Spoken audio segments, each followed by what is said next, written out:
Hi, Pat the podcast editor here.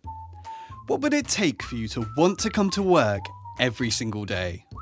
Today, Dan and Lloyd are talking about enjoying your job and perhaps more importantly, what you can do if you're not enjoying your job.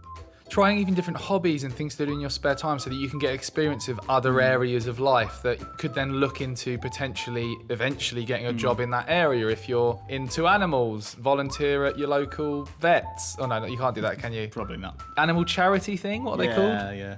Zoos. Now, before putting smiles on faces here at Knowlton Towers, they both had to put up with some bad jobs and even worse bosses. And yes, names have been changed for the purpose of this podcast. Basically, this guy was definitely trying to get rid of me. It worked. I just said, Tim, I'm going to leave the room now before I say things to you that could get me into trouble and that might upset you. Okay, but maybe you're not a Tim. Maybe you're a manager that wants to cultivate a better workplace for everyone involved. Don't worry, they've got you covered too. Here, I feel like we've built and tried to encourage a culture of people suggesting how we can improve things, and it makes you feel like you're all contributing to building something that's actually decent. Yeah, I think we all feel like that. Like, we work on stuff together, and at the end of it, it's kind of like, oh, we did that. That was hard, but that was really cool, and we all had an input to it. Hey, while you're here, if you're enjoying the show and you want to help us out, please subscribe to us on Apple Podcasts. Something as small as telling a friend about our show or even just subscribing goes a long way to helping us reach more people. Thank you. Right, enough messing around. It's time for episode 50 of the Business Anchors podcast. We're just a couple of business anchors. Welcome to the Business Anchors podcast. This jingle is slightly too long. This jingle is slightly too long. Do you enjoy coming to work? Yes. Why? Enthusiastic, yes. I really do. Do you genuinely? You just saying it because we're talking about enjoying coming to work? This is 100% genuine, and I feel so fortunate to feel like this. So probably the team and stuff are going to think I'm really sad for this, but You are sad. yeah, I am. Recently, I think the last 2 weekends I've actually texted you saying how excited I am for Monday because I love... You've never done that? Because No, I've never felt as happy at work as right now. Why? I think we can all learn from this happy working Lloyd. Yeah. Why, Lloyd? What have you done to be happy at work? Before I get into why, Okay. I think we do have to, because this is me being like, oh yeah, I love work and stuff. I realise it could really feel like we're rubbing it in because I think the majority of people don't feel like that. So firstly, before I start being like, oh my God, my life's so great. Obviously, it's very realistic that a lot of people don't, and I'm sorry to hear if you don't like your work. And also, you haven't been like this you hated work exactly. before. And I think that feeling gratitude because you've experienced the rubbish shit makes it even better. So previous to this, I was in a job where it got to a point where my manager disliked me, so the people I was working with were rubbish. Made me feel rubbish. Why are you smiling? I'm smiling because I'm thinking of the story you told me about when you were in a disciplinary and the manager didn't you say, I'm going to have to leave because I'm getting very angry? Yes. Yeah. There was a point where I was in a very formal disciplinary meeting. Basically, this guy was definitely trying to get rid of me. It worked. And my old boss left that I got on with, new boss came on board, and had this disciplinary thing. And yeah, he was basically being such a dick that I just said, I was going to say his name then. Don't change say his it. name. Tim. Yeah. Tim, I'm going to leave the room now before I say things to you that could get me into trouble and that might upset you. And he was such a formal way of basically saying, fuck off, you idiot. That was very similar to when I got pulled over by the police recently. I handled it in a similar thing. Oh, yeah. I really respect your authority, but what you're saying isn't true, officer. Yeah. So I said, because just basically it was horrible. Anyway. It was horrible. So in a really horrible, the people Yeah. I was working with, horrible, other than some nice people, if you're listening. John, I think maybe listens, really liked working with you, but you know who Tim is, so you understand. Yeah. Also, I didn't feel any kind of purpose because the the processes and the people in the business didn't allow me to add any value.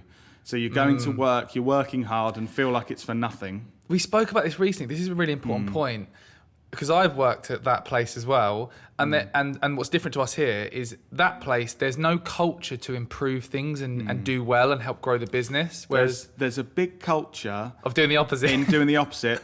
We're quite safe in our jobs here and we don't have to do much. So if we all stay quiet and don't improve and just do the bare minimum, we'll probably be all right. Whereas here, I feel like we've built and tried to encourage a culture of people suggesting how we can improve things, and it makes you feel like you're all contributing to building something that's actually decent. Yeah, and I think as a team here, I think we all feel like that. Like we work on stuff together, and at the end of it, it's kind of like, oh, we did that. That was hard, but that was really cool, and we all had an input to it. Yeah, and just going back, the other thing that really made me unhappy there was I had responsibility but no authority. So Jinx. if it went wrong, it was on me, but my boss didn't allow me to make decisions to get to make it right. I liked your stories of when he said, make this thing green, and then you come back and say, I made it green, and he'd go, it's too green. Yeah. Too green. Why do you make it green? Make it purple. I'm like, okay. This is a strange way of working. Yeah. But yeah. I had a, you just reminded me of a previous role I had where it was weird because I was like really good mates with my manager and we got on really well, but he wasn't a good manager. So I progressed too quickly in the company because he didn't see that I didn't have the skills needed to do the role he was putting me forward for. And then I imploded and had a breakdown because I was, I hated it. But it's a difficult one because I think there's that difficult line of being friends and stuff with, but also... Yeah. That's the thing, it's hard for me because all the team here just think I'm so cool and want to be my mate. But I'm like, come on, guys. They're all shaking their heads in the background. No, that's not true. I'm definitely not cool. So what else? So yes. you are happy and enjoying your job now? Yes, I am. Definitely. Are you? Yeah. Cool. Why do you enjoy it? I think there's a couple of things. I think, and I would have never thought I would have said this previously in the past, but I'm really love the people I work with, and I really enjoy seeing everyone thriving and happy, and which is weird because previously I've been quite independent in me doing sales and stuff, but I quite like being part of the team and that kind of thing. So growing something where there's other people who you like involved growing, I am actually getting enjoyment out of, which I never thought I would have. Are you just saying because they're all in the room? No, genuinely. Okay. Also, as well as that, is the feeling of building something that's making an impact in our industry in a positive way. So like, I've grown up, as I've said this in the past, with a lot of hating a lot of kind of really direct selling and in your face, buy this product. And that shaped the way we do marketing, where we're producing marketing campaigns that people enjoy consuming. And I really think we've got our stake in the ground with, we're the marketing company that produces marketing that gets trackable results, but also people actually enjoy consuming. And I feel like seeing that baby grow into something that people around the world are actually seeing and thinking, yeah, those guys are doing something good for our industry. Yeah. I don't know, I get enjoyment out of that. Yeah. Good answer. I like that. Yeah. This is a very positive... well, other than I feel really me positive. telling the story of my terrible job before. Yeah. What other jobs have you had any other jobs in the past that you've like loved or hated or anything? Or I have, but first, can I tell you why I think I'm happy? Go on this then. one? Yeah, go on. Then I'll go on to that. Go on. So, I think there's two things that make me really happy. Yeah. People Yes. and progress. Ooh. The two P's. Nice. So, the reason the is so important, I Yeah. think, like you've already covered the people part, I think liking the people you're working with It's huge, isn't is it? absolutely massive. Because even if, like, and I've experienced this in some jobs previously, it can be a rubbish job. If you're with people that you like, you can be thinking, "Oh, I'm not really progressing, and this isn't great pay, and this is." But I love you. I like the people, so it's good coming. So I think that's one thing. And the other thing, progress, like seeing not only seeing the progress of our business as a whole is really makes it worthwhile coming in and like, oh, I'm happy to come in and do work. But it's also seeing the progress in my own skills and the team skills. Like, it's really cool. Fulfilling. Yeah, like if you see some people in our team, like from a year ago to today, and you see that progress, it feels really cool that I've been a part of that and been working with them and seeing that progress. And I think that's just that kind of environment where you're seeing progress anywhere. Yeah. Is really cool. But sorry, you didn't ask me that. I just... No, I like the 2 Ps thing, the people and progress. I think... You can't call it 2 Ps, you have to just say... Oh, I like... Yeah. And it's interesting looking back because I think most of my jobs early on that I enjoyed was purely for the first... the people part. Because I used to work behind a bar at a pub called Charles Dickens with my best mate, and we used to do private events and things, and we basically would just get hammered behind the bar and be on a night out and serve drinks. Nice. And that obviously there was no progress there, but I loved it because of the first P. But like now we've got to a stage where we're ticking both Ps, and that's like a really difficult place to be, but it's... Tick the Ps, guys. Yeah, we're ticking the Ps. Yeah, I was very simple. My first job, my paper round, 3 Ps. was definitely the first Yeah. people. I started off an all days paper boy. Yeah, the old co-op. That shows how old I am because that's not around anymore. Then co-op bought it, I think. But all my mates were at Kingsgate Newsagents, so I. In the transfer window, Kingsgate Newsagents signed me up. They offered me a better deal. They actually did, didn't they? Yeah, so I was on £12 a week. Yeah, And upgrade to 16, wasn't it? Play for us, Lloyd, and we'll pay you £16 a week, Yeah. mate. And I was like, yeah. Did you used to spend most of your weekly wages just on food on the Sunday or Saturday? Yeah, definitely. Yeah. So the shop, but that's the thing. Like, so at a weekend, especially, me and all my mates, and eventually you, and the woman with the random pug that couldn't breathe properly. yes, that her and the pug had similar breathing problems, but they were both lovely. Yeah. Hi, Jen, if you listen. You're not.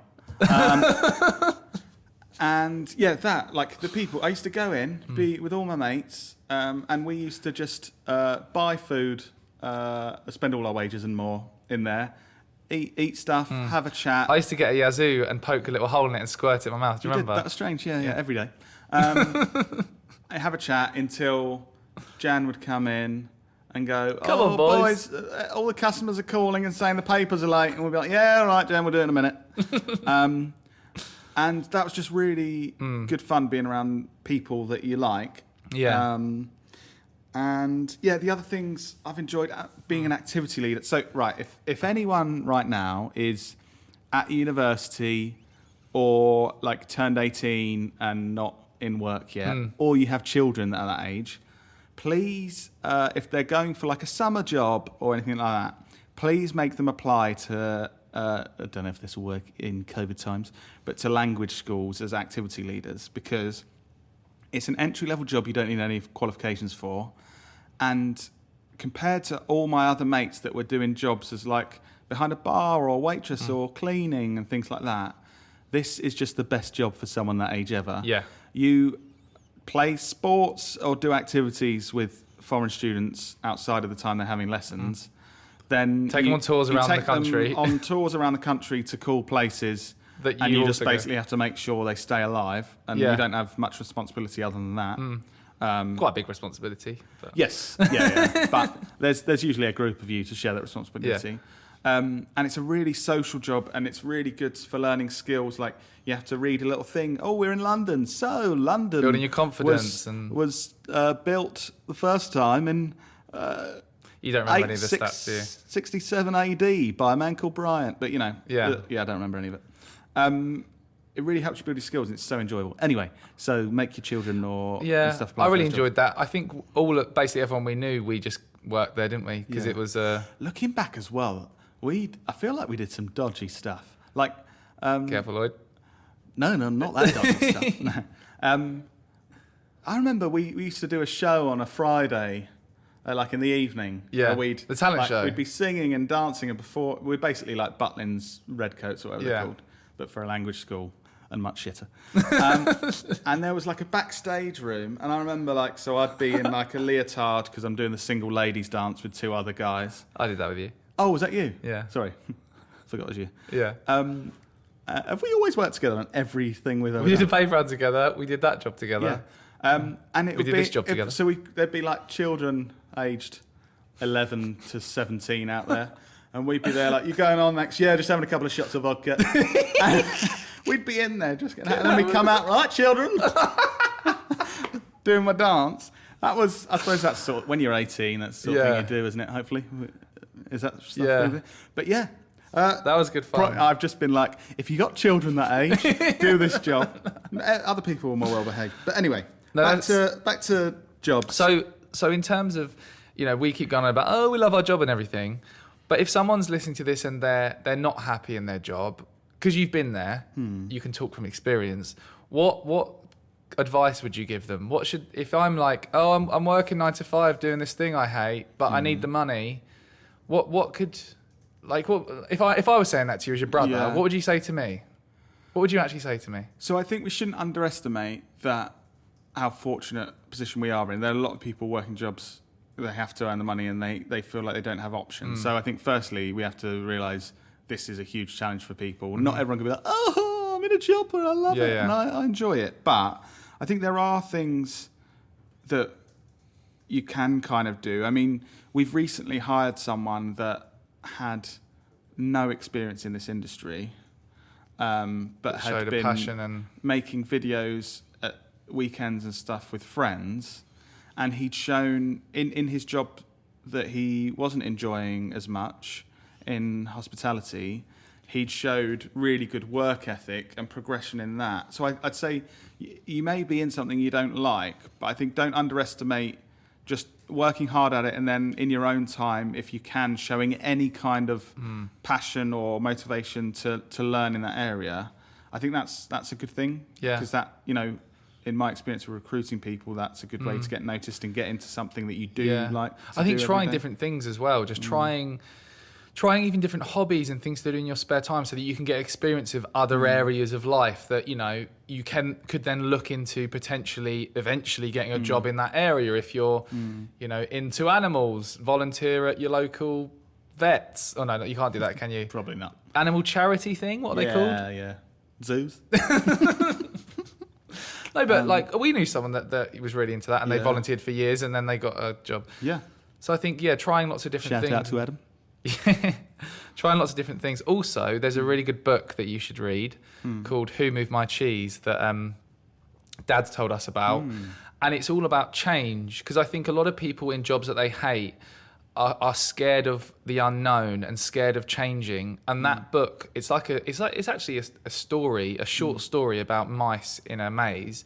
And that book really hit home with me about making yourself change what you're doing and not being scared to change. And I think you just read it. It's a really easy read, and it sort of will motivate you to want to do something different and not be too scared. Who moved my cheese? Nice. I think you'll probably take the piss out of me for being like airy-fairy with this one. Yeah, I will. But I do think as well, like gratitude and kind of reflecting on where you are is a good way to enjoy your work. Because I think, so using you as an example, recently, like you had a couple of pitches that you didn't think went as well as they could have. You're like, oh, don't think we're going to win that deal. And you were getting all down about, sorry, I'm just sort of bring that up. But if you kind of reflect on a couple of years ago, you were just probably, well, not a couple of years ago, but back in the day, you were used to never winning any work from pitches. And it would be like, oh, great, someone said yes. Whereas now, you progress so much, and it's like we're just used to doing such a good job. So I think reflecting on progress and stuff, because otherwise you just keep setting the bar higher, and then you get... I think this was a major thing in our management meeting yesterday. I won't give loads of details away, but just something that happened when we were discussing the work we've got coming in and the revenue and stuff, and we just skimmed past it, and then we realised that in the last 6 years, that's the best we've ever done by a significant mile. And we were just like, yeah, that's all right. We're just heading towards our growth we want to get. So it's important to kind of take a step back and think, oh, we're actually doing good and investing in the business and stuff. And also, so in my job, I hated. I think if I could whisper this in old Lloyd's ear, I'd be You've got to whisper it, surely. Okay. Lloyd, I know Tim's an absolute wanker, but because everyone's shit in this business, you don't actually have to do much to earn your money. So it's actually easier than a lot of people's lives, so you've got a pretty good deal. all right, see you in a few years. Bye, Lloyd. Also, stop eating Dominoes. That's what I'd say. So what? I guess a kind of final part to talk about. Hopefully, some people get value from this. What do we try and do? And we've obviously got a long way to go, like we always say. At our company, what are we trying to do to make people actually enjoy this? Because it's a different thing, you enjoying your job, but us as like two people running a business. What are we trying to do? And yeah. So I think the big thing is about building the team. So we're hiring, thinking first, who are going to be people that we can enjoy working with, that are going to be nice people for our team to work with, and then looking at skills second. Obviously, you can't just hire nice people that are going to be terrible. Yeah. But I think having that outlook of like, we all want to come in to work and enjoy it. You know, us as business owners and our team as employees of the business. So we don't want to hire someone that's brilliant at their job but is going to be horrible to everyone, or going to put loads of pressure on people and make them feel rubbish. So I think that's one thing. Another thing is, I think, not just trying to get the most, not treating people as machines of like, I pay you this much and we want the most value we can possibly get out of it before you collapse. So actually thinking of like, we will spend time doing things we enjoy, and we will be flexible with like, if you want to go and have a walk in your day, go and do it and get some air. Not like, well, actually, you're only allowed a break of 45 minutes this time when you don't want a break. There's a couple of things. Yeah. I think we spoke about before in previous episode of actually giving a shit about people and, genuinely caring for them, I think. But I think it's something we've got to continually improve and ask our team as well. I think we need to continually ask, like, we could be thinking, we're doing this stuff and that's all making thinking, them happy. We need to continually, like, if we slip up or if there are any things we're wrong on, we need to be asking those questions. And I do in the appraisals that I do with the team, that's a question I ask of, like, is there anything we can do to make you enjoy this more? And thankfully, most of the time it's like, no, I like it. But I think we've got to keep asking those questions and not get in the mindset of, people like it here just because we do. I've liked this episode. Me too. Enjoyed that. Hopefully other people do. Yeah, that would be good. Hopefully other people enjoy it so much they want to leave a review. And share it on social media with a link. Yeah, that would be great. And recommend it to their friends. That's what I'd do if I was a good human being. Go and do that stuff. Yeah. And we'll be back next week, won't we, for another one? Yeah. I don't know what we're talking about next week yet, but it'll be bloody good. Yeah. Yeah. Looking forward to it. All right. See you next week for a bloody good podcast, guys. See you then. See you, bye.